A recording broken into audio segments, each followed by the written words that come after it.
ನಿನ್ನೆ ಬೆಂಗಳೂರಿನ ನೆಲಮಂಗಲದ ಬಳಿ ಭೀಕರವಾದಂತಹ ಅಪಘಾತ ಸಂಭವಿಸಿದ್ದು, ಚಲಿಸ್ತಾ ಇದ್ದ ಕಾರಿನ ಮೇಲೆ ಬೃಹತ್ ಗಾತ್ರದ ಕಂಟೈನರ್ ಬಿದ್ದು ಕಾರಿನಲ್ಲಿ ಪ್ರಯಾಣಿಸ್ತಾ ಇದ್ದ IIST ಕಂಪನಿ ಮಾಲೀಕ ಚಂದ್ರಂ ಏಗಪ್ಪಗೋಳ್ ಹಾಗೂ ಅವರ ಪತ್ನಿ ಇಬ್ಬರು ಮಕ್ಕಳು ಸೇರಿ 6 ಜನರು ಅಪ್ಪಚ್ಚಿಯಾಗಿ ಸಾವನ್ನಪ್ಪಿರುವ ಘಟನೆ ಇಡೀ ರಾಜ್ಯವೇ ಬೆಚ್ಚಿ ಬೀಳಿಸುವಂತಿತ್ತು.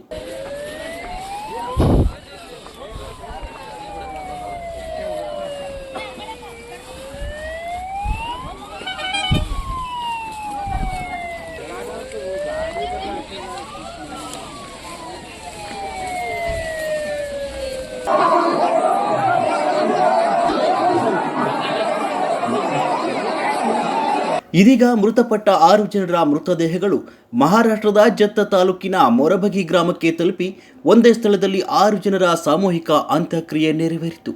ಮಹಾರಾಷ್ಟ್ರದ ಸಾಂಗ್ಲಿ ಜಿಲ್ಲೆಯ ಜತ್ ತಾಲೂಕಿನ ಮೊರಬಗಿ ಗ್ರಾಮಕ್ಕೆ 3 ಆಂಬ್ಯುಲೆನ್ಸ್ಗಳಲ್ಲಿ 6 ಜನರ ಮೃತದೇಹ ತಲುಪಿದೆ. ಒಂದೇ ಕುಟುಂಬದ 6 ಜನರು ಮೃತಪಟ್ಟಿದ್ದಕ್ಕೆ ಇಡೀ ಗ್ರಾಮಸ್ಥರು ಇದೀಗ ಕಣ್ಣೀರಿಟ್ಟಿದ್ದಾರೆ.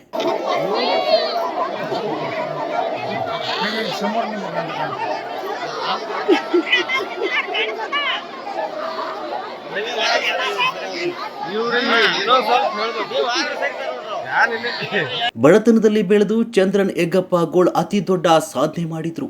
ತನ್ನ ಗ್ರಾಮದ 100 ಯುವಕರಿಗೆ ಚಂದ್ರಂ ಅವರು ಕೆಲಸ ಕೊಟ್ಟಿದ್ರು. IIST ಕಂಪನಿಯ ಮಾಲೀಕರಾಗಿದ್ರು. ಬೆಂಗಳೂರಿನ HSR ಲೇಔಟ್ನಲ್ಲಿ IIST ಸಾಫ್ಟ್ವೇರ್ ಕಂಪನಿ ಮಾಲೀಕರಾಗಿದ್ರು. ಇದೀಗ ಸ್ವಗ್ರಾಮ ವರದಿಯಲ್ಲಿ ನೀರವ ಮೌನ ಆವರಿಸಿದೆ.